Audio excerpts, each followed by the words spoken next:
Les confinements de 2020 et 2021 ont ouvert dans notre vie à tous une parenthèse que personne n'avait imaginée. Sous la menace d'un virus terrifiant, les villes se sont mises à l'arrêt. Près de 3 milliards de personnes ont dû brusquement se cloîtrer chez elles. Du jour au lendemain, les rues se sont vidées, laissant place à un silence inquiétant. Mais pas pour tout le monde.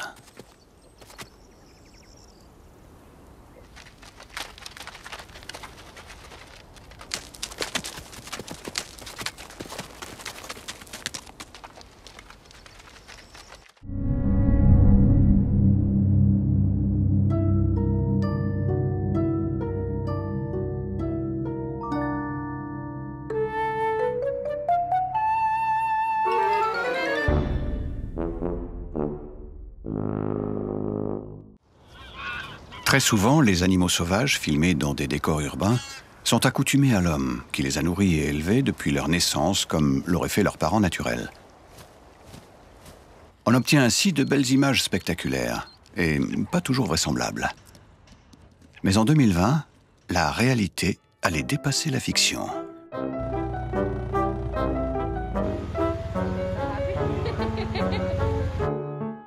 Des citadins du monde entier ont filmé avec leur téléphone portable des scènes auparavant inimaginables.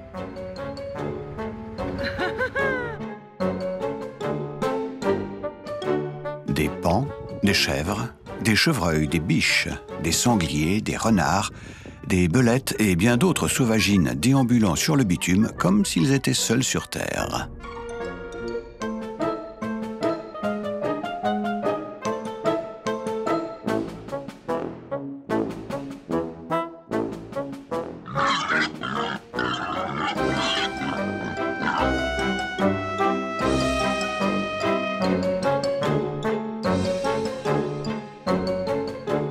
Plus intrigués qu'inquiets par cet univers d'où les humains semblent avoir soudainement disparu.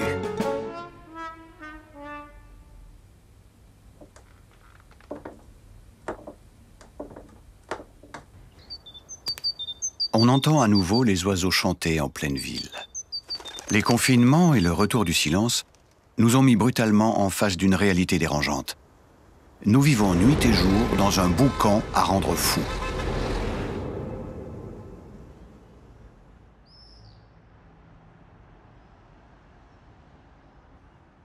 Les ports aussi se sont mis à l'arrêt. Étonnés de ce silence, de nombreux animaux marins sont venus voir ce qu'il se passait.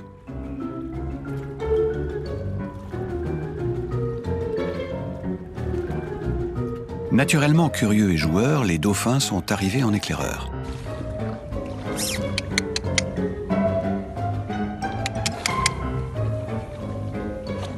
Dans le port de Sète, un requin s'est aventuré dans à peine 1 mètre d'eau. Viens voir, il y a un requin, vite!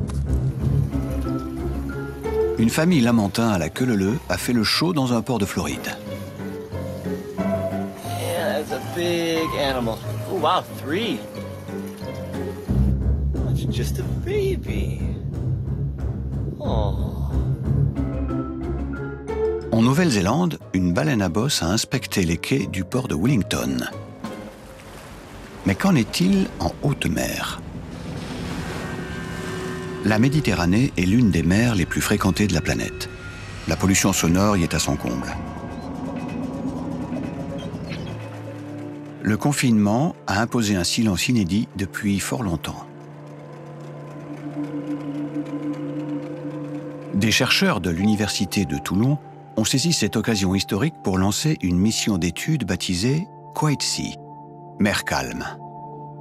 Installée sur un catamaran, l'équipe pilote 2 drones marins électriques parfaitement silencieux, inspirés de la pirogue polynésienne traditionnelle. Les 2 coques asymétriques assurent une stabilité exceptionnelle qui diminue fortement tangage et roulis. Les perturbations sonores sur les instruments d'écoute sous-marine embarqués sont ainsi fortement réduites.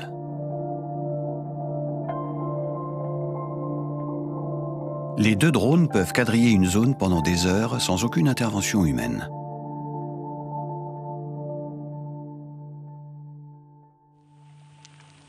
Le chercheur acousticien Hervé Glotin analyse les enregistrements effectués. Ça, c'est le bruit de l'environnement. Voilà. C'est ce paquet. C'est les bruits de poissons, des organismes qui sont autour du drone. Et il n'y a aucun bruit ajouté, anthropique, etc.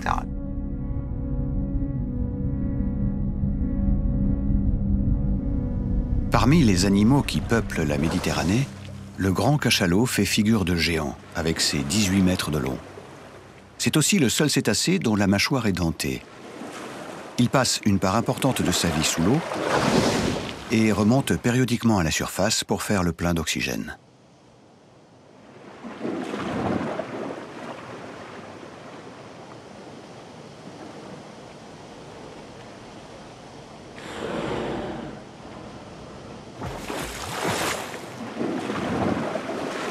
L'eau oppose une résistance à la pénétration de la lumière, si bien qu'à quelques dizaines de mètres de profondeur, on s'enfonce dans l'obscurité. En revanche, les sons profitent de la densité de l'eau pour se propager très loin et très vite, permettant un échange intense d'informations vitales pour les cétacés.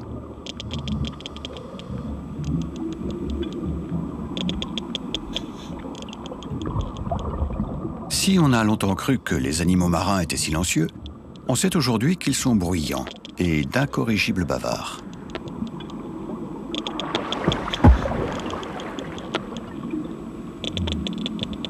Les poissons font leur bruit soit par leur vessie natatoire, soit en bougeant les nageoires, ça grince,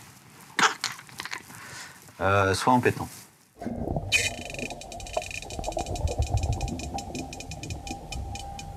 Soit en rotant. Dans ce silence inédit, les flatulences des cachalots résonnent comme des éruptions sous-marines.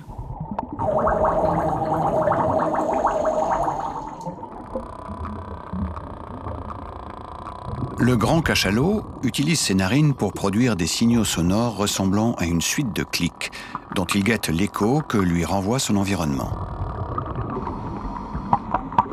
C'est par ce processus, appelé écholocation, que le cétacé repère ses proies, comme un sonar.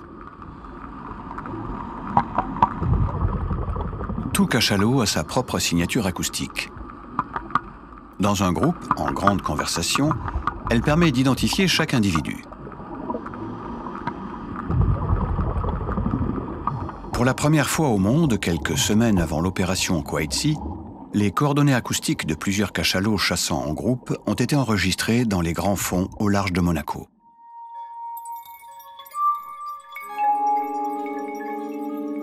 Les écosystèmes sont très riches et les proies sont nombreuses dans cette zone entaillée de profonds canyons sous-marins.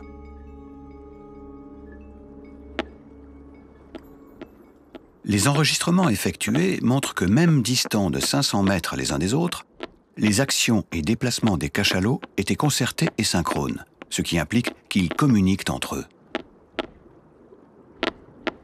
Que se disent-ils? Se passe-t-il des consignes? Se donnent-ils des ordres? Ceux qui se trouvent en pointe ou sur les flancs décrivent-ils aux autres ce qu'ils perçoivent des fonds, les mouvements des proies que la troupe poursuit? On n'en sait encore rien. Seule certitude.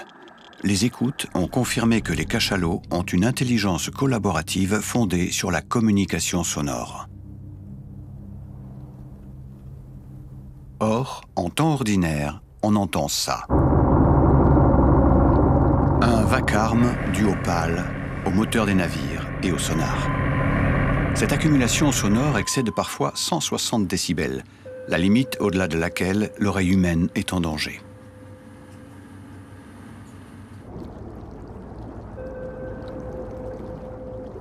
Aujourd'hui, ces animaux sont séparés par une barrière infranchissable de nuisances acoustiques et qui les empêche de se rencontrer, simplement de communiquer.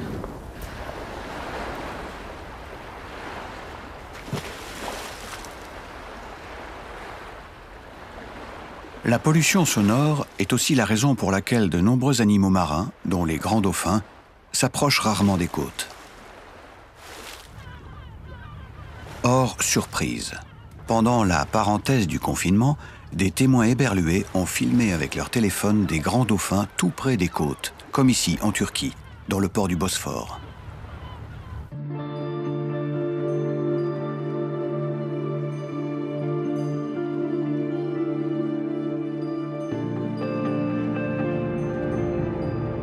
En Espagne, dans le petit port galicien de Haut-Grove, les chercheurs du BDRI, l'Institut de recherche sur le Grand Dauphin, étudient ces cétacés. Bruno Diaz-Lopez, son directeur, a équipé le port de capteurs sonores pour enregistrer les dauphins arrivés pendant le confinement.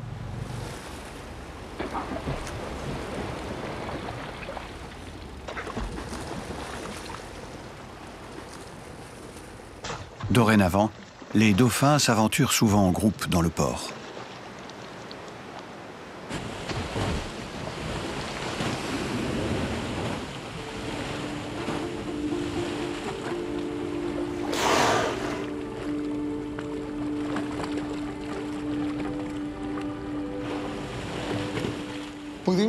Pendant le confinement, on a observé qu'à l'occasion, les dauphins vont se nourrir dans des zones inhabituelles.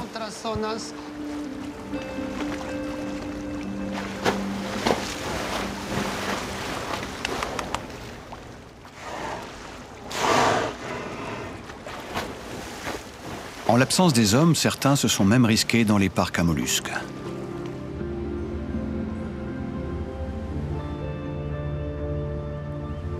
Il va sortir là-bas, tu vois? Bruno se demande si les dauphins ont mis à profit l'arrêt de l'activité portuaire pour modifier leur comportement. Il y en a un ici. Il se maintient à environ 60 mètres. Cet individu, c'est... Oui, je pense que c'est Ford. Il reste dans cette zone, où nous avons pu le voir longtemps, et à de nombreuses reprises, pendant le confinement. Première étape indispensable, identifier les individus. Chaque aileron de dauphin est spécifique. Les entailles, les découpes dues aux péripéties que l'animal a affrontées pendant sa vie sont comme des empreintes digitales. Une fois un dauphin identifié, les chercheurs lui attribuent un nom et surtout enregistrent ses vocalises.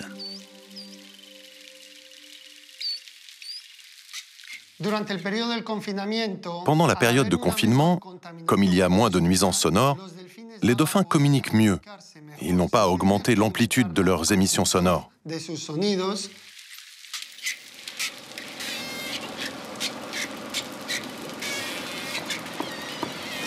En temps normal, les dauphins sont obligés de crier pour se faire entendre, à cause du bruit intense des bateaux.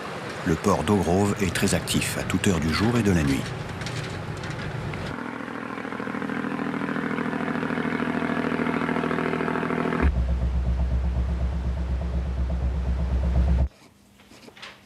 Durant le confinement, ce va-et-vient incessant s'est arrêté. Les hydrophones ont enregistré de nombreuses vocalisations des grands dauphins. Leur répertoire vocal est riche de 14 signaux distincts servant à la communication. Chaque signal se définit par une structure acoustique particulière et une durée déterminée. Certains grands dauphins frappaient la surface de l'eau avec leur queue pour faire de grands splashs sonores. Est-ce une forme de communication? Ou peut-être une invitation au jeu? Personne ne le sait. Les études vont permettre de mieux connaître les comportements des grands dauphins et leurs zones de chasse en l'absence de bruit. Elles orienteront les mesures à prendre pour définir des couloirs de transit des bateaux plus sûrs pour les grands dauphins et pour limiter la pollution sonore.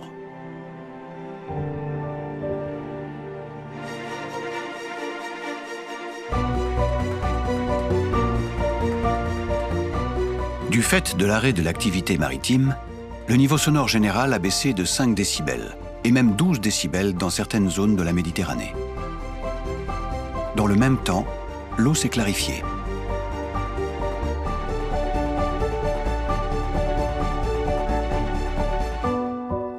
En temps ordinaire, les grands dauphins sont rares dans les calanques de Marseille, qui sont bondées de monde hiver comme été.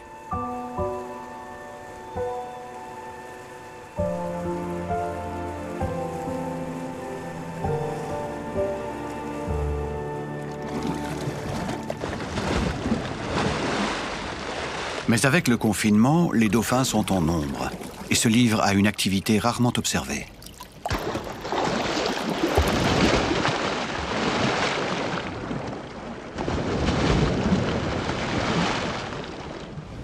Les hydrophones embarqués à bord des drones de l'opération Quiet Sea ont en effet enregistré de curieux signaux.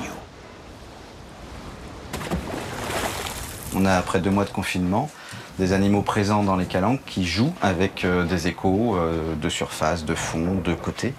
Et que tout comme on peut s'amuser dans une cathédrale ou une grotte à écouter nos échos, ils en profitent et ils s'en étonnent.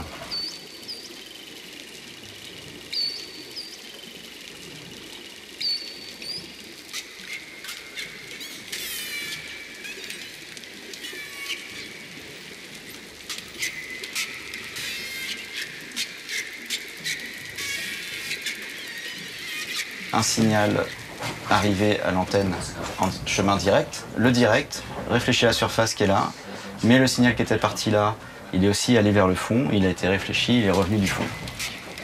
On sait que ce sont des animaux curieux et joueurs et on a juste une démonstration de ce que fait un mammifère naturellement pour se divertir.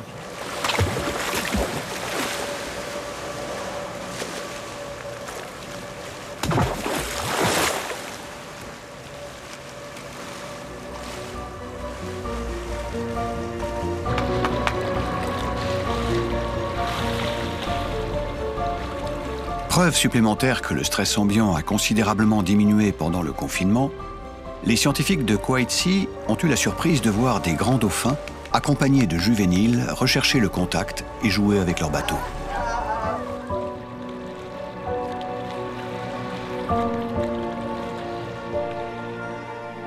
Malheureusement, dès le retour des foules dans les calanques, les dauphins ont cessé de venir en nombre.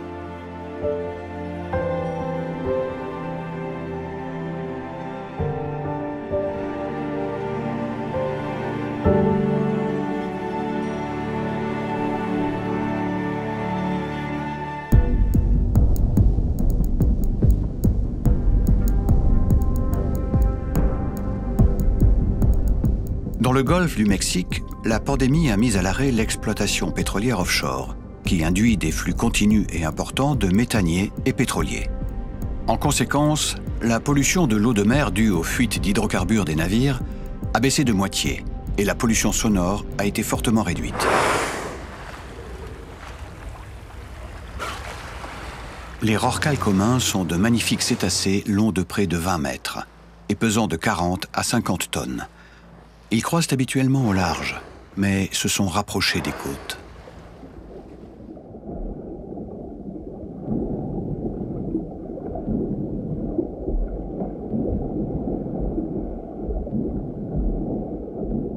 Libérés du parasitage du bruit des bateaux, leurs séquences de communication sont devenues 2 à 6 fois plus longues.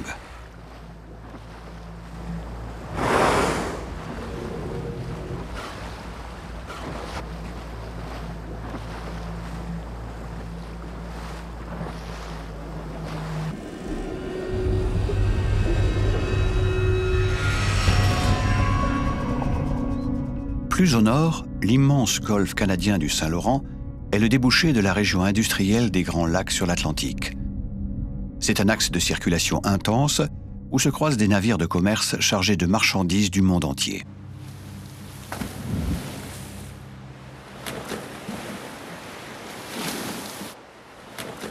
Lorsque le trafic s'est interrompu, les Montréalais ont vu avec stupeur une baleine à bosse remonter le fleuve Saint-Laurent en se livrant aux impressionnantes cabrioles qui l'ont rendu célèbre.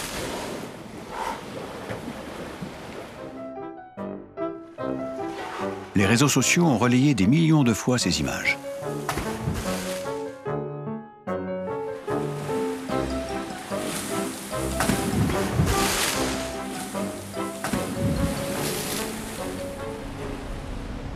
Qu'est-ce qu'une baleine à bosse venait faire là? Montréal se trouve à 400 km de l'océan. Lorsqu'il traverse la ville, le Saint-Laurent ne charrie pas une goutte d'eau salée et un cétacé n'y trouve rien à manger. Cela restera un mystère, car la baleine est morte peu après, de cause inconnue.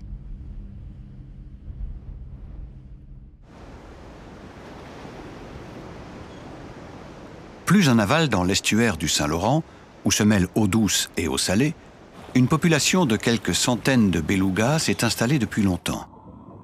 Ces petits cétacés de 4 à 5 mètres de long, pesant jusqu'à 1,5 tonnes, vivent habituellement dans les eaux froides de l'Arctique.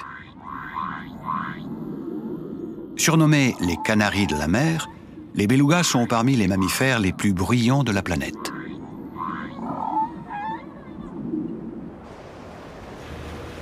Comme tous les grands bavards, ils n'aiment pas qu'on leur coupe la parole. Et le tintamarre qui règne ordinairement dans l'estuaire les dérange beaucoup. Robert Michaud, directeur de recherche au GREM, le groupe d'études sur les mammifères marins, connaît parfaitement ces attachants cétacés. 60 à 80 belugas, entre 30 et... T'as des beaux animaux, t'en as un plutôt gros. Cette population-là, si elle avait été en santé, elle aurait dû doubler depuis qu'on a commencé à l'étudier dans le début des années 80.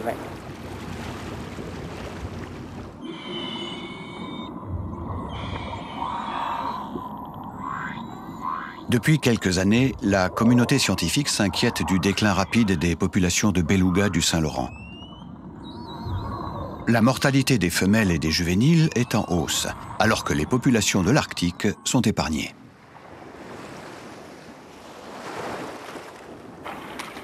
Est-ce que c'est possible qu'on soit trop bruyant et que ces bruits interfèrent dans la communication entre les mères et leurs jeunes? Est-ce que les mères vont passer plus de temps à chercher leurs jeunes et inversement, les veaux chercher leurs mères? Et ça pourrait leur imposer des coûts énergétiques supplémentaires qui n'est peut-être pas soutenable. Les chercheurs sont à pied d'œuvre pour identifier la cause de cette régression.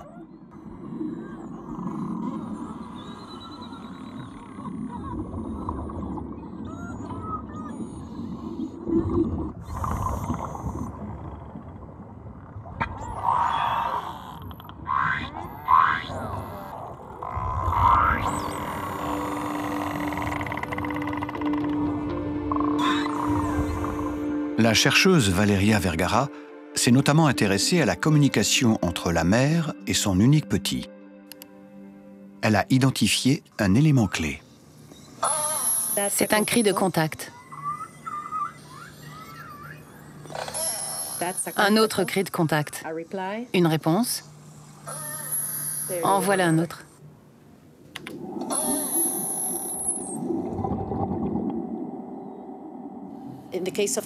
Aujourd'hui, nous pensons que ce cri de contact, le lien acoustique entre la mère et son petit, pourrait être perturbé par le bruit des navires. Or, si la mère et son veau se retrouvent séparés, ça pourrait rendre leur retrouvaille problématique. Et ça peut être terrible pour le petit.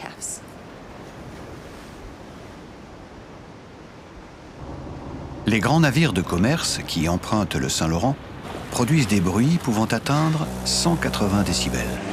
Les nombreux bateaux de plaisance et d'excursion sont également très bruyants. 2010 et 2012, les années où la mortalité de nouveau-nés a été la plus élevée, sont celles où les navires de plaisance ont été les plus nombreux. Pour saisir les effets du bruit sur les relations d'une mère et son veau, Robert Michaud et Valeria Vergara se rendent dans le fjord du Saguenay. Cet affluent du Saint-Laurent est une pouponnière pour les belugas.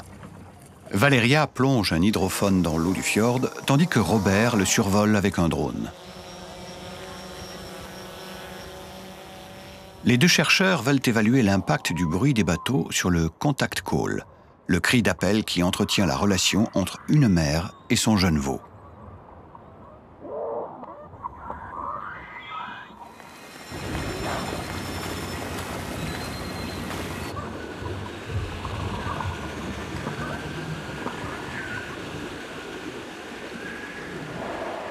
La synchronisation du son de l'hydrophone et des prises de vue aériennes montre que tout l'espace sonore est saturé par le bruit d'un ferry qui croise à l'embouchure du fjord. Un passage obligé pour les belugas qui entrent et sortent de la nurserie. Valeria a utilisé une image, c'est-à-dire que c'est comme si on décide de rentrer dans un tunnel noir où on voit rien, où on n'entend rien si on est un beluga. Ce trou sensoriel identifié par les chercheurs résulte du fait que les jeunes belugas émettent leurs appels dans des fréquences proches de celles des bruits assourdissants produits par les ferries. En conséquence, la communication entre la mère et son petit est interrompue.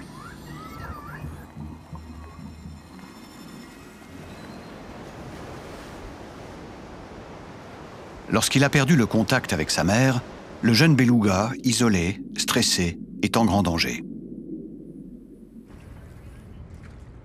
Son besoin de socialisation le pousse à pénétrer dans les ports où il entend du bruit et à nouer contact avec les humains. Mais sans sa mère, il est condamné.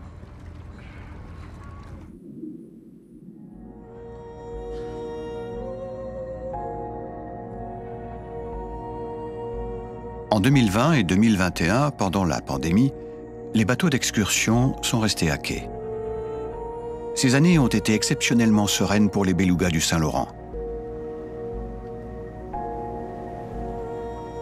Robert Michaud et son équipe en ont profité pour faire de nombreux enregistrements sonores. En avril dernier, notre réflexe a été on doit mettre des hydrophones dans l'eau.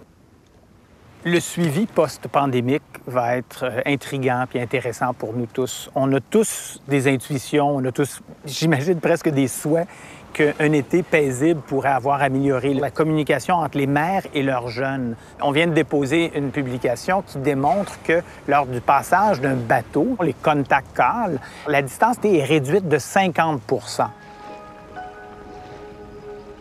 Le beluga est devenu l'un des meilleurs indicateurs de l'état de santé du monde marin. Jadis, les mineurs emmenaient un canari avec eux au fond de la mine. Sa mort les prévenait de la présence de grisou, un gaz explosif. L'étiolement des colonies de canaris des mers nous alerte que le milieu marin va mal.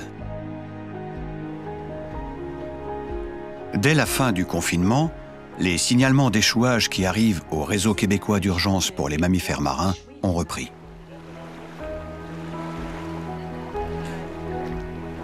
La rapidité d'intervention est capitale. Dégagé des rochers sur lesquels il s'est échoué, l'animal est soigné et réconforté. Il est remis à l'eau dès qu'il a repris des forces. On va être obligé de pivoter, va-t'en vers l'avant du bateau.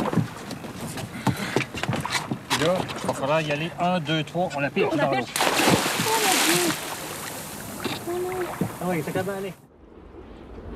Les animaux marins sont soumis à de nombreuses perturbations sonores. Les sonars des navires, notamment les submersibles militaires, scrutent l'espace sous-marin par écholocation, comme le grand cachalot. Ils interfèrent ainsi avec leur communication, de même que celle d'autres cétacés tels les belugas.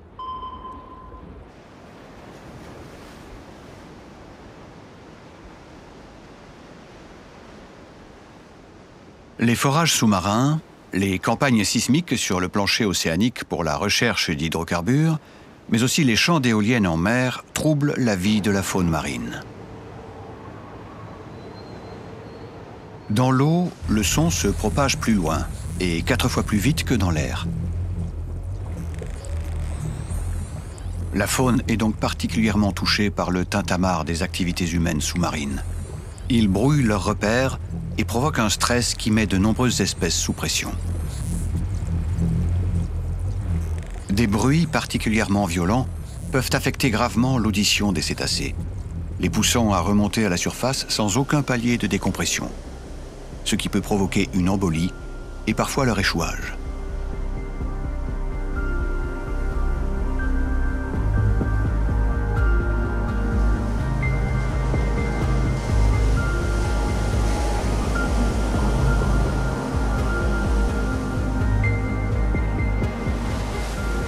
En imposant à l'activité humaine une pause inédite dans l'histoire moderne, l'épidémie de Covid-19 aura au moins offert aux scientifiques un champ d'expérimentation inespéré.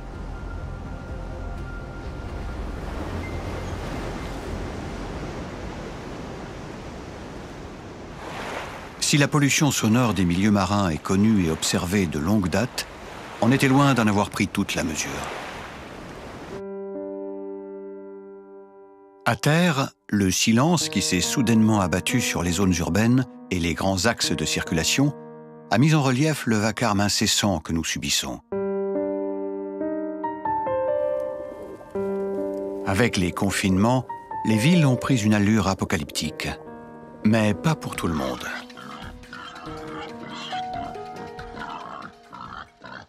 Les nombreux animaux sauvages vivant dans nos villes sont sortis de leur planque. On estime que 35 000 sangliers se cachent dans Berlin. 15 000 coyotes peuplent les parcs et jardins de Chicago.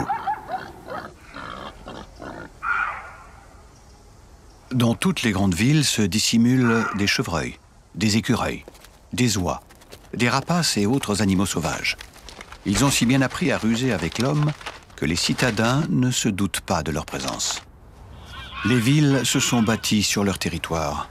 Beaucoup d'animaux se sont alors enfuis, quand d'autres ont appris l'art du camouflage, de la débrouille, et sont restés là où ils sont nés. La nourriture y est abondante, la chasse interdite, et dans les espaces verts, les pesticides sont maintenant bannis.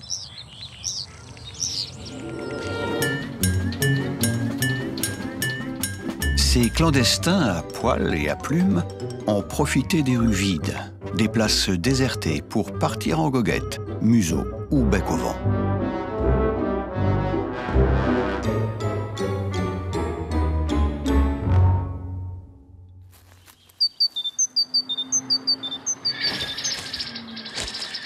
Dans les grandes agglomérations, la pollution sonore a chuté si fortement que les citadins, n'en croyant pas leurs oreilles, ont entendu les oiseaux chanter. Thierry Aubin, bioacousticien à l'Université Paris-Sud, enregistre depuis des années les vocalises des mésanges et des rouges-gorges dans les parcs de Paris et des alentours.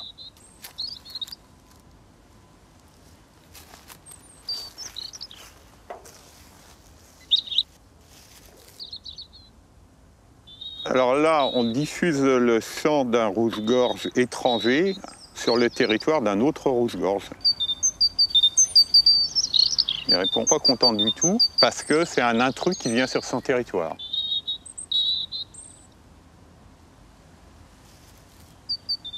Les mésanges charbonnières qui, en forêt, chantent à une certaine hauteur en fréquence, hein, c'est assez grave, et en ville, elles vont chanter plus aigu pour passer au-dessus du bruit des voitures, qui est un bruit grave.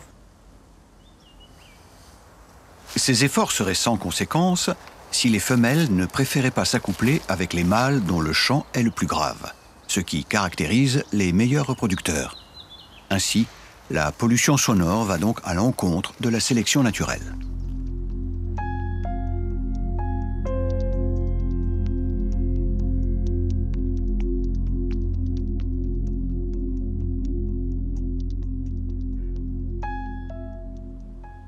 Dans la nature, le bruit moyen, c'est à peu près 60-65 décibels. Dans les villes, ça peut être beaucoup plus, 70-80 décibels. Le fait qu'il y ait eu un confinement, ça a baissé en moyenne de 20 décibels, ce qui est énorme.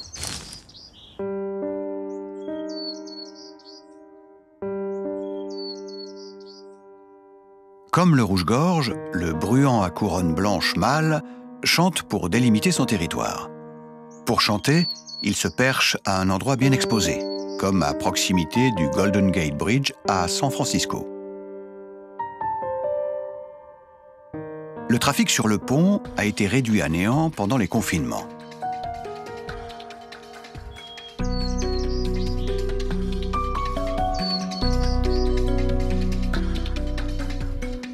Une aubaine pour les bruants à couronne blanche. Selon les ornithologues, ces petits passereaux ont profité du répit pour diminuer leur volume sonore de 4 décibels, ce qui leur a épargné bien des efforts.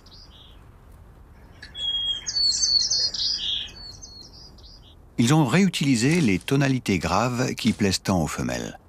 Et ils ont aussi chanté plus longtemps et plus brillamment.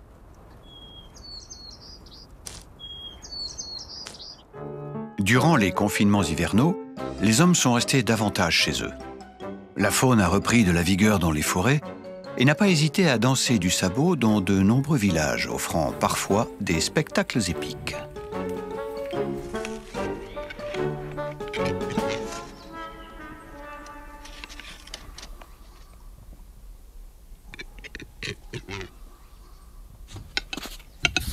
Selon des travaux récents en bioacoustique, la moitié des sons de la nature auraient disparu au cours des 50 dernières années.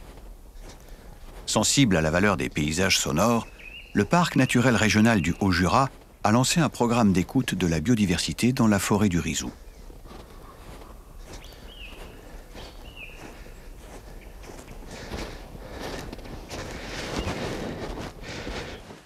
Grâce à une dizaine d'enregistreurs sonores, les bruits de la forêt sont archivés 24 heures sur 24 et 7 jours sur 7, et ce, pendant 15 ans.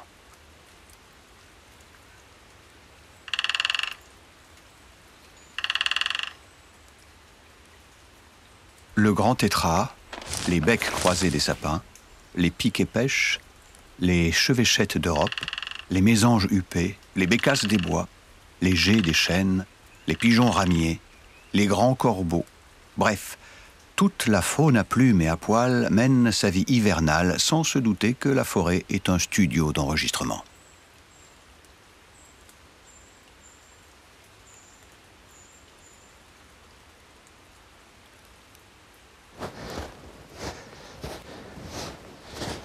Frédéric Seb, acousticien au CNRS, et son équipe relèvent régulièrement les sonogrammes des enregistreurs. C'est exactement comme une partition de musique, donc tout le paysage sonore, avec les différentes espèces qu'on retrouve ici. Par exemple, ici, vous avez un grain pro dans les fréquences les plus aiguës, et après, ça, c'est sûrement des mésanges.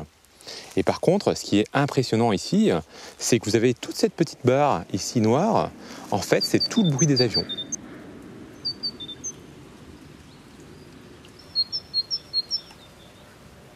La forêt du Rizou est en effet située à 40 km de l'aéroport de Genève. Et le bruit des avions est présent 85% du temps sur les enregistrements. Ça, c'est les enregistrements réalisés pendant le confinement, où on ne retrouve plus la bande noire des avions.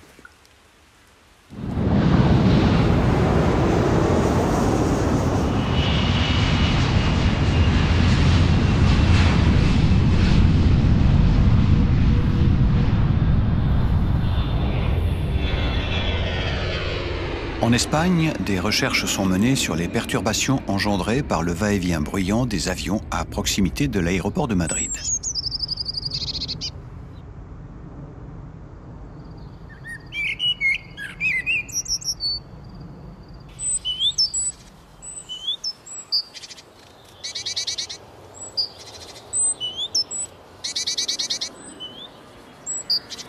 Diego Ril est écologiste évolutionniste au Muséum national des sciences naturelles de Madrid. Il installe des micros et des mangeoires à proximité des pistes pour étudier comment les oiseaux adaptent l'heure de leur chant au vacarme des avions.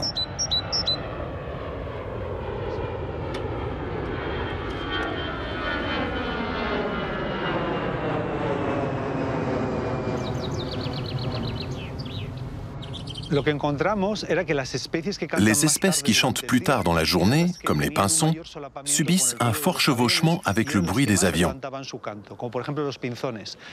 Par contre, les merles et les mésanges, qui chantent très tôt le matin, n'ont guère changé leurs horaires de chant, parce qu'ils chevauchent peu le bruit des avions.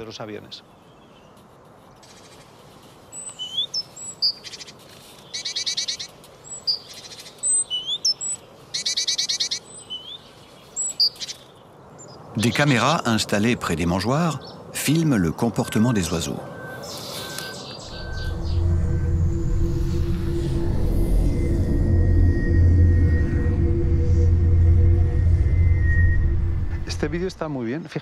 Regarde comment il mange calmement. Mais dès qu'il y a un bruit d'avion, il s'arrête de manger. Il commence à observer, il regarde à gauche, à droite. Il reste vigilant jusqu'à ce que l'avion soit complètement passé. Le bruit puissant et agressif des réacteurs crée du stress chez les oiseaux. Ce stress les conduit à passer beaucoup de temps à guetter une possible menace et réduit celui qu'ils consacrent à chercher de la nourriture.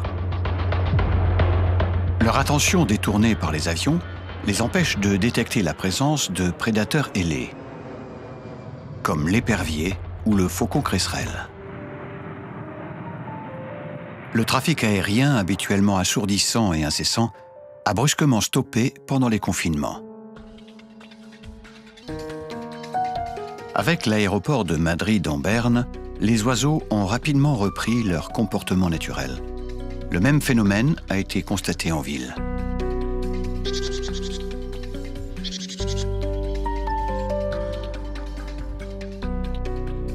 Une étude a démontré que pendant le confinement, en l'absence de bruit humain, les oiseaux sont revenus chanter en ville à des horaires normaux pour eux, avec une fréquence de chant plus naturelle.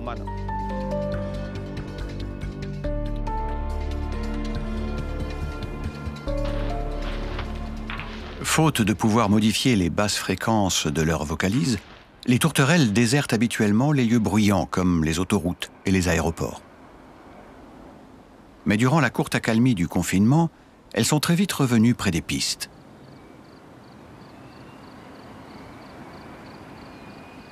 Dans un aéroport allemand, on a même observé le retour des courlis à long bec.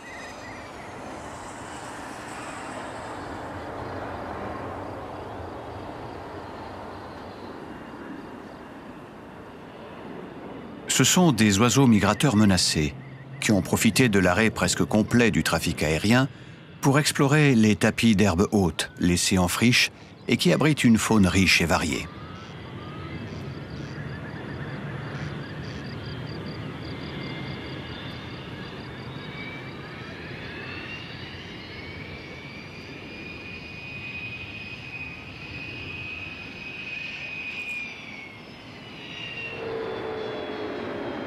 L'impact de la pollution sonore sur les oiseaux a été particulièrement visible à l'aéroport de Marseille.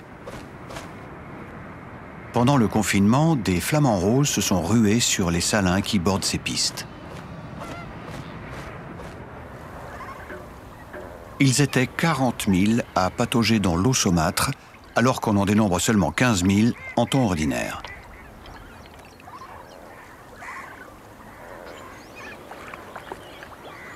En Inde, les flamands pullulaient au pied des immeubles, dans lesquels les habitants étaient confinés.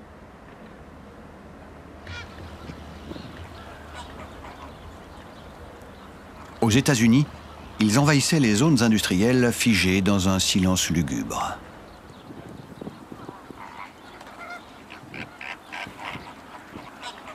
Il semblerait que le silence ait eu, pour certaines espèces, des conséquences inattendues. Dans les salines de Marseille, le nombre des naissances a été multiplié par 10.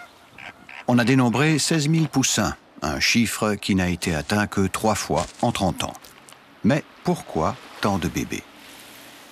Chez les espèces qui nichent sur les plages françaises, comme les gravelots, les naissances se sont accrues de 40%. Cette augmentation spectaculaire est probablement due au fait que les couvaisons n'ont pas été perturbées par les promeneurs et leurs chiens.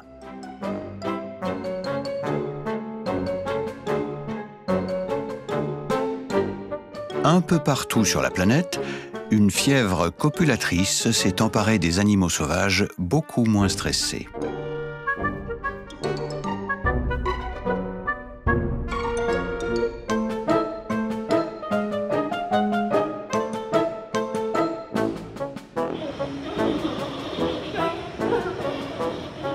Cette fièvre a même frappé les zoos, fermés et sans public.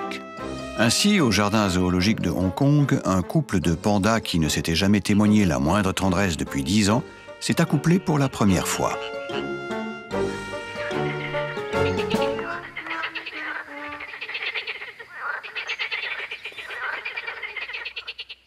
Dans une nature exempte de bruit humain, le croissement des amphibiens a pu être perçu de plus loin par leurs congénères et favoriser la reproduction.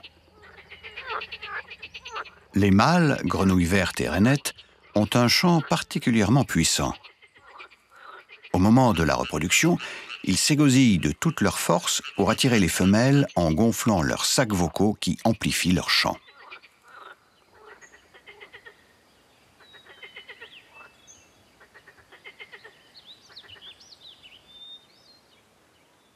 Thierry Langagne, spécialiste des pollutions sonores et lumineuses au CNRS, a découvert un second critère tout aussi décisif que le son. Là, on a un mâle rainette verte, et on voit très bien la couleur de son sac vocal ici, et qui est de couleur orangée. Et on a montré que c'est un critère très important pour les femelles lorsqu'elles vont choisir un partenaire, parce qu'elles ne s'accouplent pas au hasard sur la mare, elles s'accouplent vraiment avec les mâles de meilleure qualité.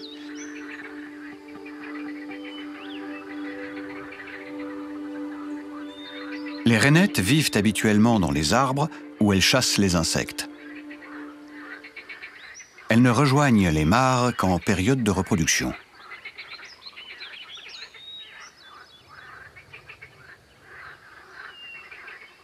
Les vocalises des mâles se mêlent alors à la grande chorale polyphonique des amphibiens qui fait chanter la nuit jusqu'au matin.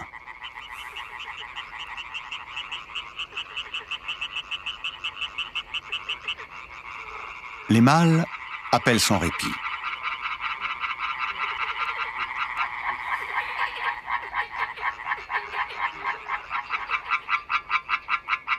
Les femelles sont sensibles aux vocalises et se rapprochent de la voix qui leur paraît la plus séduisante. Puis c'est la couleur orangée du sac vocal qu'elles distingueront dans la pénombre qui leur confirmera la bonne santé du partenaire.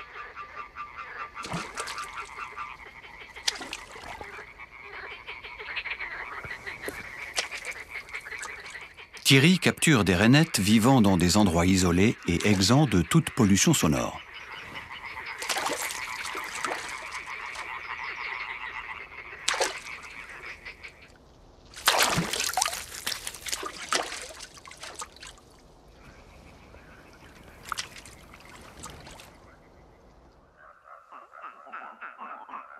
De retour dans son laboratoire du CNRS de Lyon, Thierry constitue 2 groupes de rainettes mâles.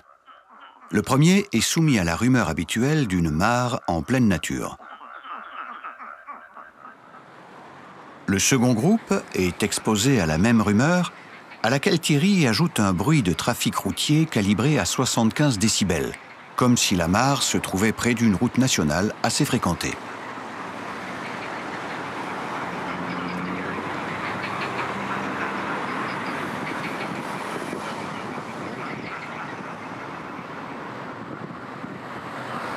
Donc là, on a un mâle qui a un sac très clair parce qu'il a subi la pollution sonore pendant 10 jours, alors que celui-ci a un sac beaucoup plus orange sombre parce qu'il était dans la salle témoin sans pollution sonore.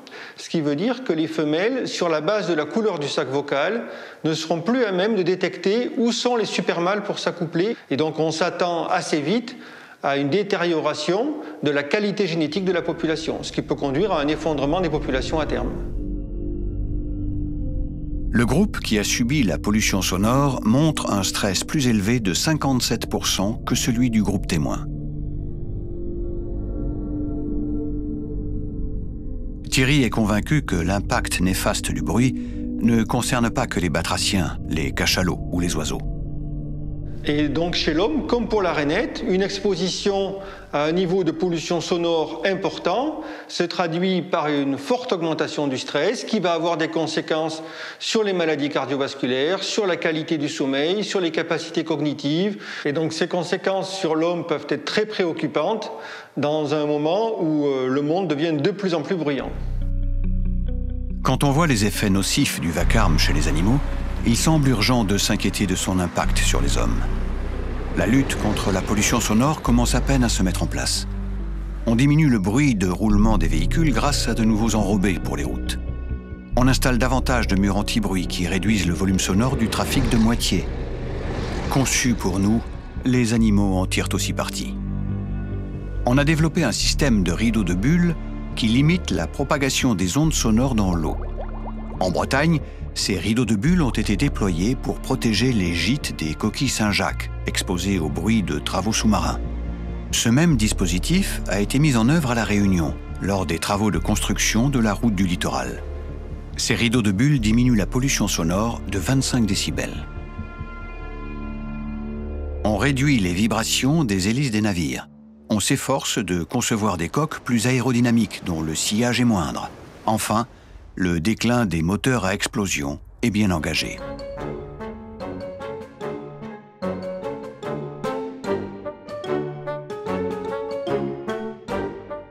Le retour des animaux sauvages durant la parenthèse de la pandémie nous a permis d'entrevoir un monde débarrassé de pollution sonore qui nous tape sur le système.